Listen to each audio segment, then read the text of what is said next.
Vamos a meditar un poquito en la palabra del Señor. Vamos a ir aquí al libro de Éxodo.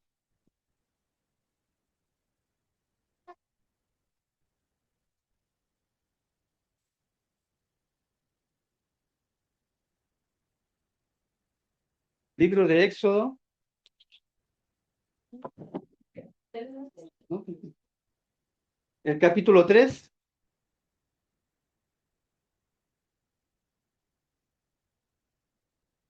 Capítulo 3 de Éxodo.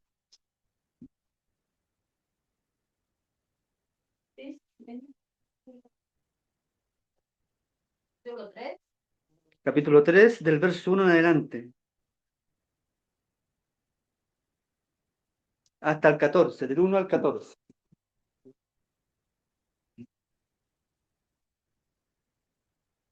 A ver a mi esposa que lo pueda leer, por favor, en voz alta. Hasta del 1 hasta el 14. Ya va, otra vez, que me estoy por ti. Éxodo, del 1, de 1 al Éxodo 3. Capítulo 3, Éxodo 3. del 1 al 14.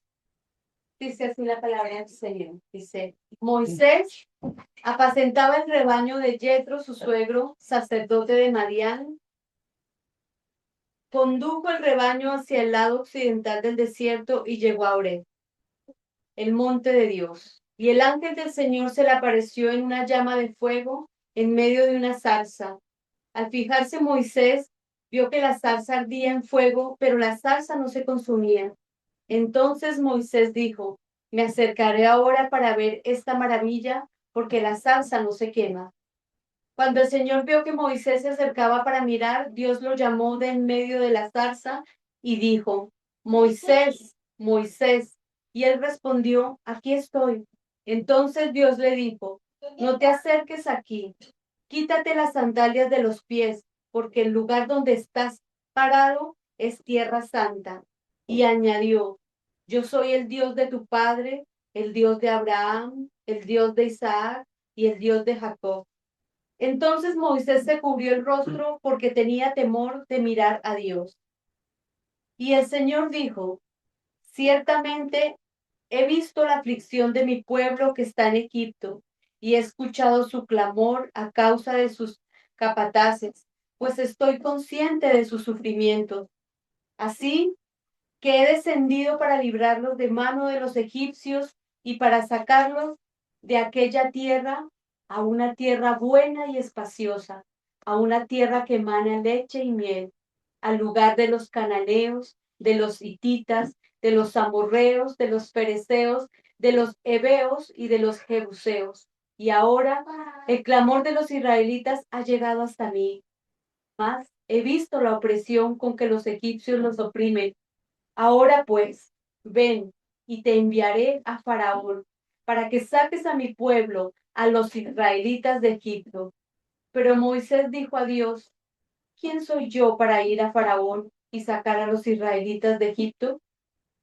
Ciertamente yo estaré contigo, le respondió el Señor, y la señal para ti de que soy yo el que te ha enviado será esta. Cuando hayas sacado al pueblo de Egipto, ustedes adorarán a Dios en este monte. Entonces Moisés dijo a Dios, si voy a los israelitas y les digo, el Dios de sus padres me ha enviado a ustedes, tal vez me digan, ¿cuál es su nombre? ¿Qué les responderé? Y dijo Dios a Moisés, yo soy el que soy. Y añadió, así dirás a los israelitas, yo soy, me ha enviado a ustedes.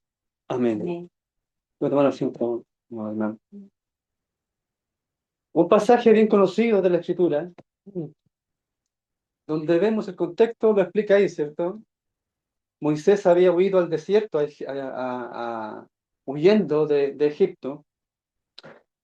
Tuvo 40 años allá.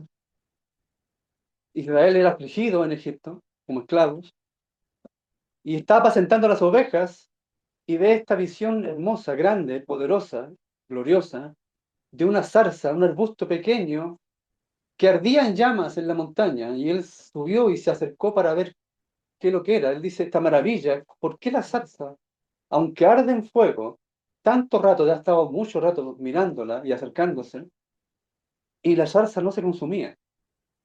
Si usted ve los incendios, un incendio que han mostrado por la televisión, que lamentablemente han habido muchos, un pequeño arbusto, cuando la llama lo alcanza, arde intensamente, pero por unos pocos segundos.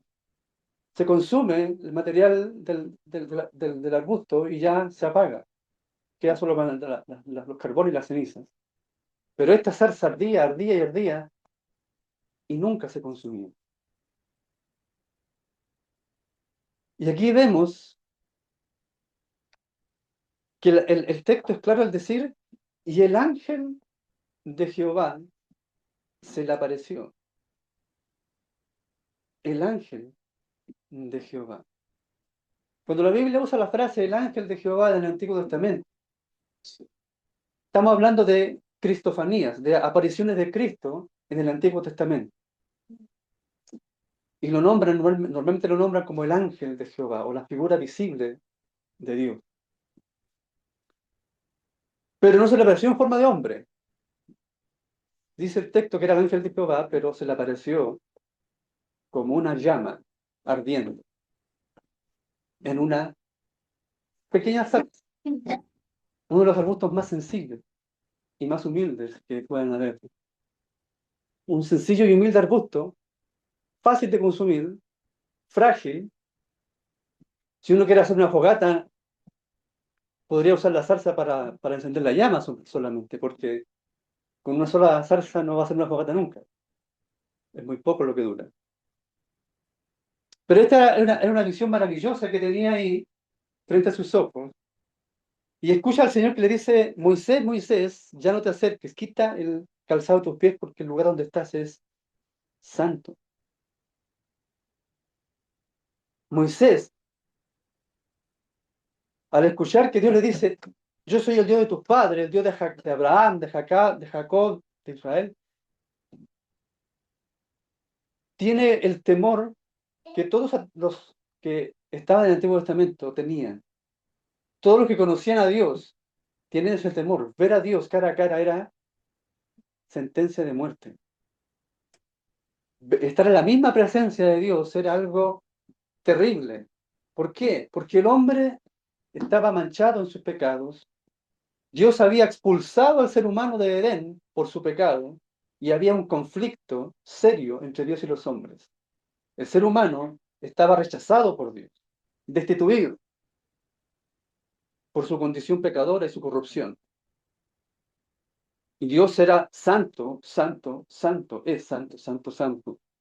Por tanto, entendían lo delicado que era, y Moisés entendió lo delicado que era y riesgoso estar en la misma presencia de Dios y tuvo temor.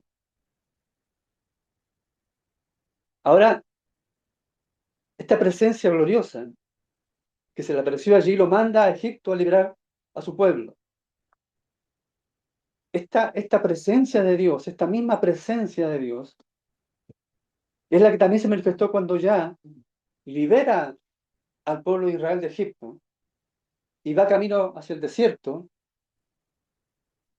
Y en el camino se aparece una nube, ¿cierto?, que los cubría, los protegía, y una columna de fuego que los seguía. Esta columna de fuego y esta nube que visiblemente para ellos era la certeza que Dios estaba junto a ellos y con ellos. Y les daba seguridad, hablábamos recién de fe, de convicción, de certeza, de saber dónde tengo la moneda, ¿cierto? Pues la certeza que ellos tenían visible era ver la columna de nube y la columna de fuego que los acompañaba, porque de hecho los acompañó durante todo su travesía. Se enfrentan al mar rojo y Dios hace soplar un viento recio, ¿cierto? Un viento intenso, un viento fuerte, y Dios separa el mar, separa las aguas para que ellos pasen en seco. Cuando Dios más adelante le pide a Moisés que construya un tabernáculo con instrucciones específicas, porque Dios quería estar en medio de ellos, recordemos que la columna de fuego seguía con ellos, y en el tabernáculo donde estaba el arca del pacto, ¿cierto? Donde estaban los querubines que estaban sobre ellos esculpidos, al medio de los querubines, ahí estaba la que la Biblia llama Shejinah, la gloria de Dios, la presencia misma de Dios. Y eso les aseguraba a ellos que Dios estaba con ellos, que Dios los acompañaba, que Dios estaba a su lado, peleando por ellos, guerreando por ellos y guiándolos. Donde los guiaba la nube, ellos iban. Si la nube se detenía, ellos se detenían. Si la nube se detenía muchos días, ellos no avanzaban hasta que la nube los guiara.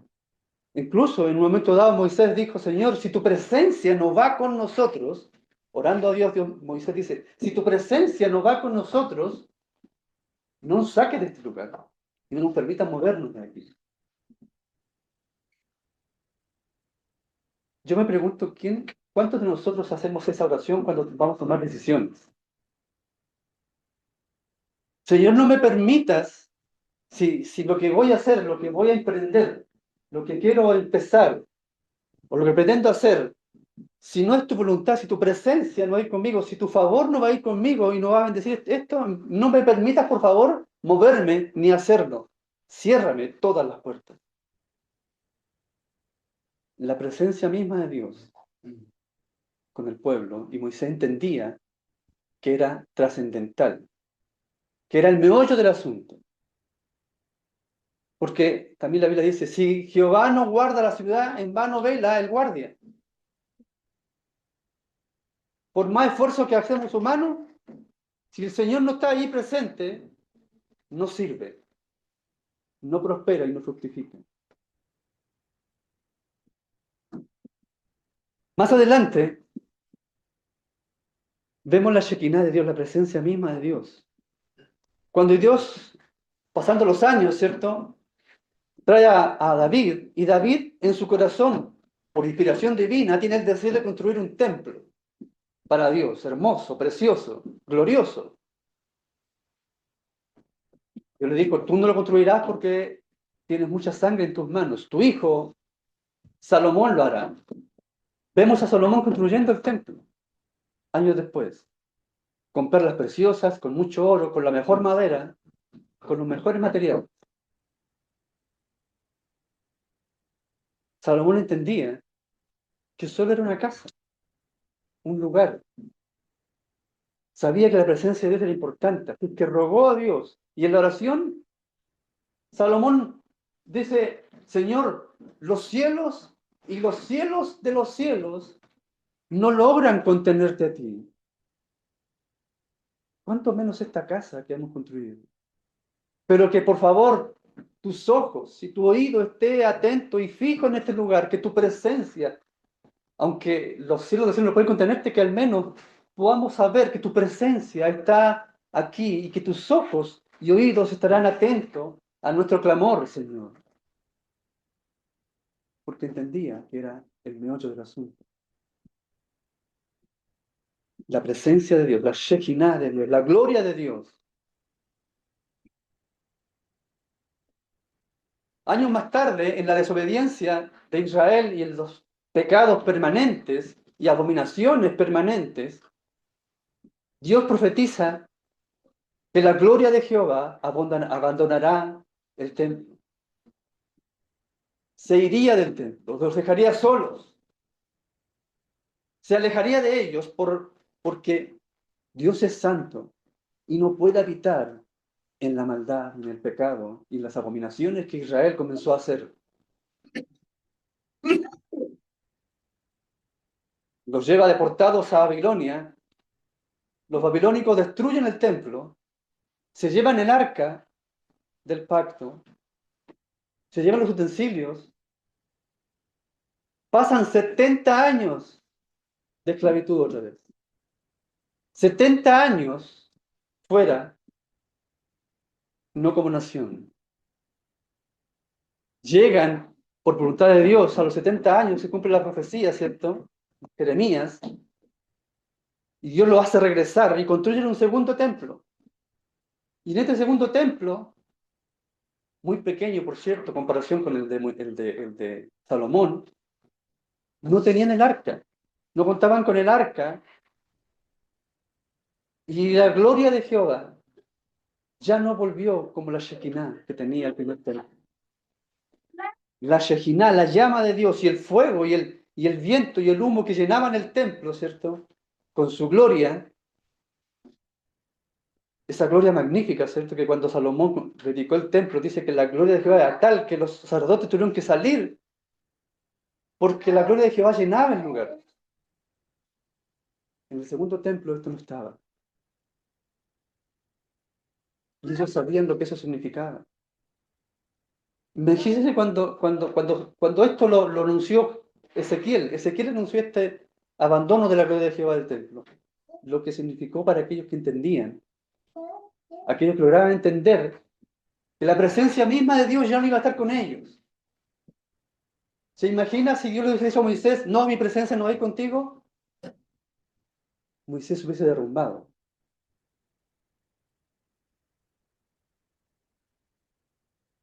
La presencia de Dios abandonó el templo. Y ellos anhelaban la Shekinah de Dios. Anhelaban volver a ver con sus ojos la presencia de Dios llenando el lugar. Pero no pudieron verlo. En Ageo y en Isaías también Dios promete volver a llenar de gloria su templo. Isaías ve una visión donde viene un viento recio que llena el lugar, el templo donde estaba él, llena el lugar, se llena de humo, ¿cierto? Y que dice que las faldas llenaban el lugar y todos los rincones, ¿cierto? Flameando las llamas de los vestidos reales del Señor, llenando el lugar, una forma visible de hacerle entender que la gloria de Jehová iba a llenar nuevamente el templo. Al punto de que Isaías dijo, oh Señor, que soy muerto porque mis ojos han visto al Santo de Israel y han visto tu gloria, la Shekinah. Porque ellos entendían que por eso existía en el templo el lugar santísimo. Nadie podía entrar allí porque allí estaba la Shekinah de Dios, la gloria de Dios. Y el que entraba sin permiso era una muerte instantánea. Por eso Isaías dice, oh, que soy muerto, porque la gloria de Jehová está otra vez volviendo, o sea, una promesa. Pero los del segundo templo no lograron verla, la esperaban, y creo que todavía la esperan. Ageo promete que este segundo templo, la gloria de Dios en el segundo templo sería aún mayor que el del primer templo. Imagínense, aún mayor sería. Pero estaba sin el original.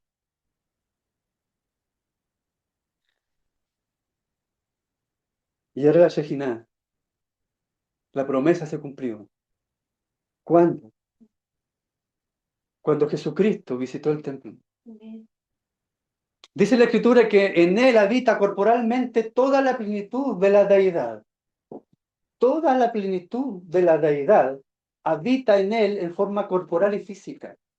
Por tanto, Cristo es el templo del Dios viviente. Y la Shejinah de Dios, la presencia misma, gloriosa y excelsa, habita en él y lo llena a él.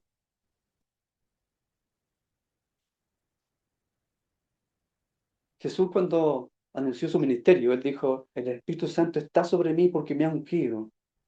Su Espíritu me llena. La Shejinah de Dios me ha llenado y me ha enviado. La presencia misma de Dios fue al templo y la gloria del segundo templo fue mayor que la primera. ¿Por qué? Porque el primer templo tenía una forma visible para demostrarles a ellos que Dios estaba con ellos. Pero Dios mismo encarnado y en persona estaba allí ahora en el segundo templo. Dios mismo encarnado, viviente, hablante con ellos.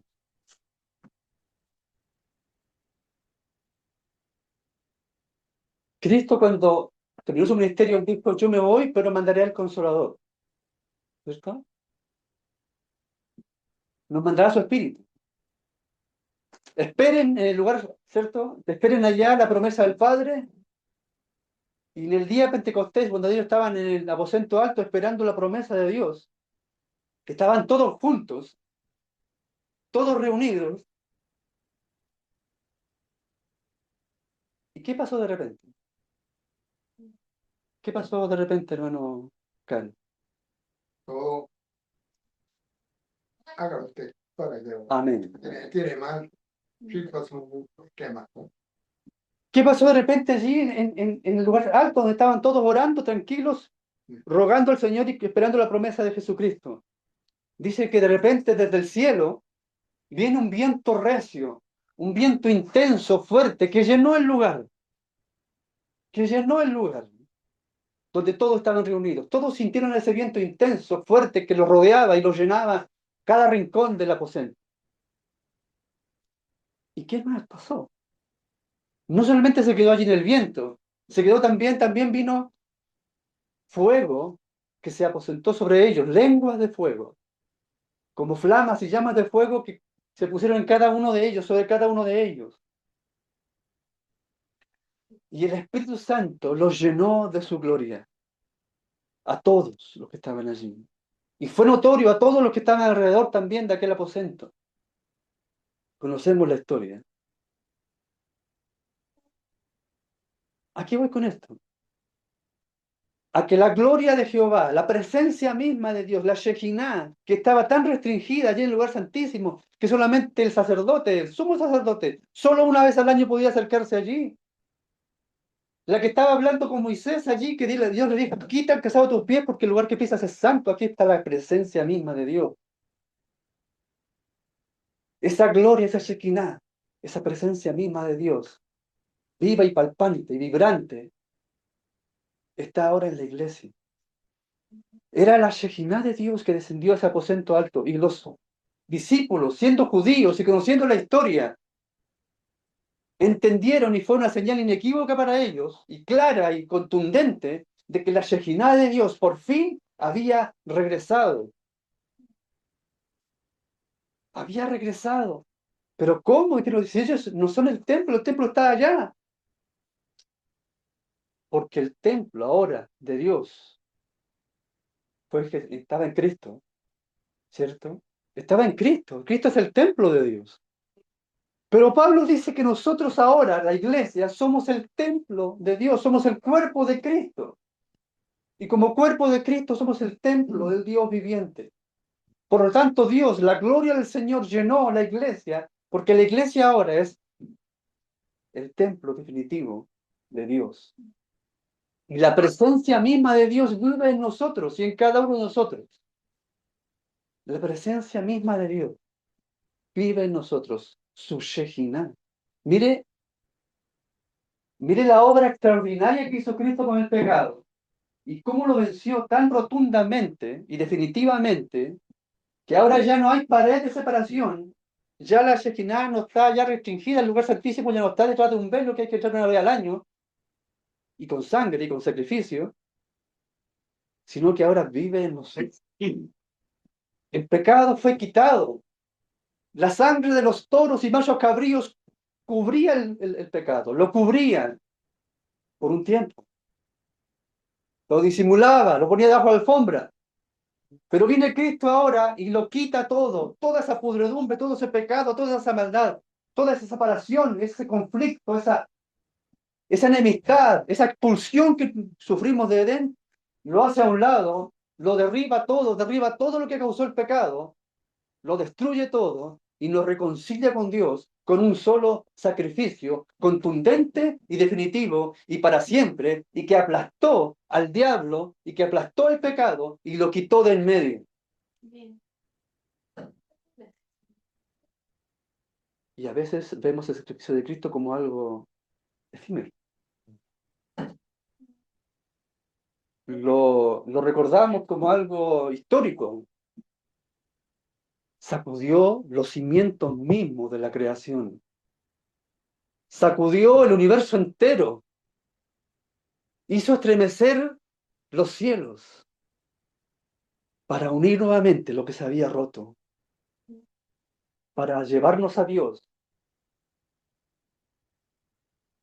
Y es más, y poder decir ahora, el que se une al Señor, un espíritu es con Él, no dos, un espíritu es con Él, un solo corazón, un solo deseo, un solo carácter, una imagen con Él otra vez.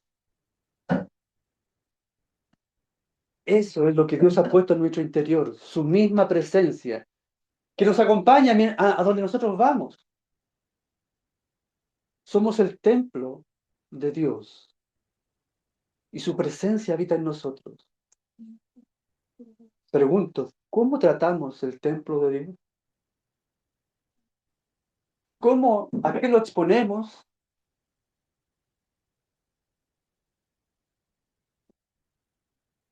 ¿Qué temor y reverencia presentamos cuando estamos en privado, ¿cierto? A solas, donde nadie nos ve. Aquí nadie me ve. Pero viejo, la presencia de Dios la llevas contigo. Y el Señor está allí. Y la Shekinah de Dios está allí.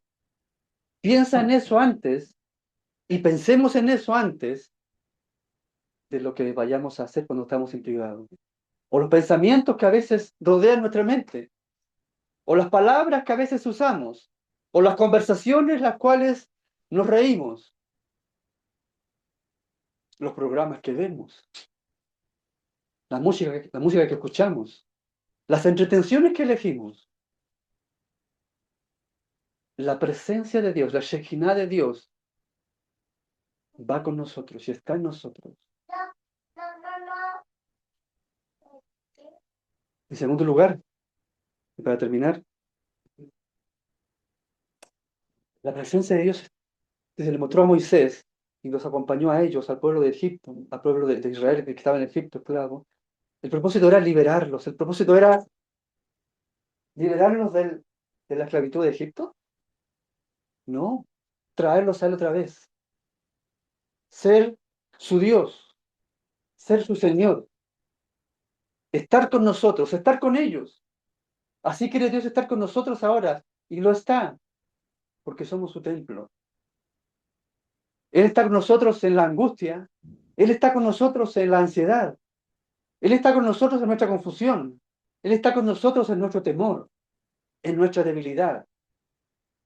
¿Usted cree que cuando usted está con temor y clama a Dios y Dios le da fuerza, es porque usted se convenció?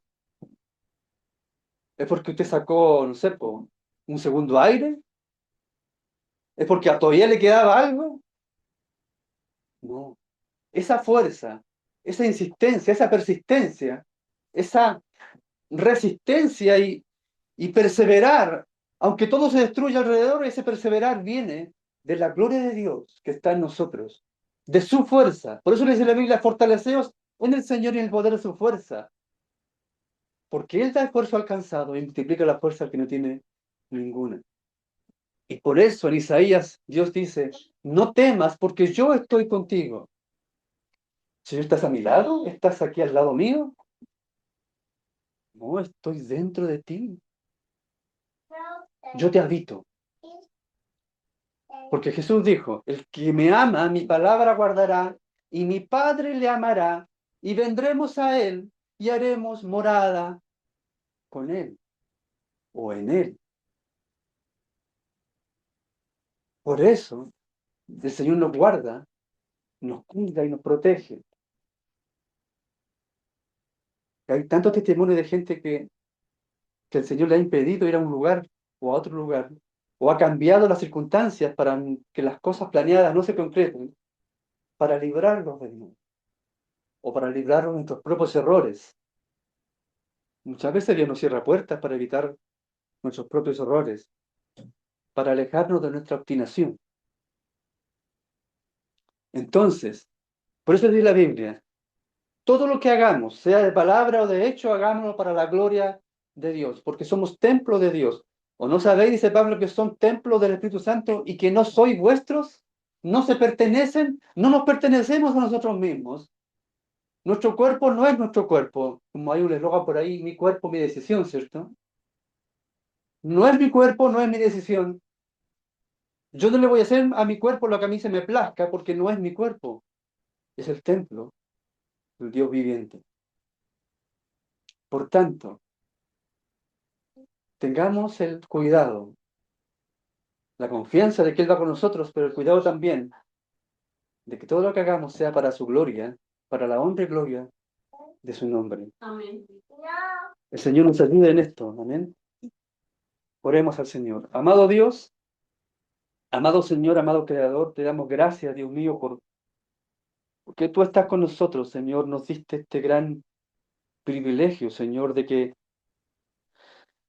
tu gloria, Señor, tu misma presencia gloriosa, excelente, excelsa y sublime, Señor, pueda habitarnos, Señor, y hacer de nosotros simples mortales, Señor, sencillos, humildes como somos, carne y hueso, polvo de la tierra, Señor, que tu misma presencia nos habite, Señor, y esté con nosotros. Oh, qué gran privilegio, Señor, qué gran honor, eterno Dios, porque los dioses de las religiones paganas, Señor, tienen a sus dioses allá arriba, Señor, lejanos y distantes. Pero tú eres tan cercano que eres uno con nosotros y estás en nosotros, Señor. Y somos tuyos, Dios mío. Enséñanos, Señor, a tener la reverencia por tu templo, por tu presencia, por tu Shekinah, Señor, que nos acompaña siempre y a todos lados. Y tener también la confianza y la seguridad y la tranquilidad de que tú estás con nosotros, Señor. Por tanto, tu presencia nos acompañará en todo lugar.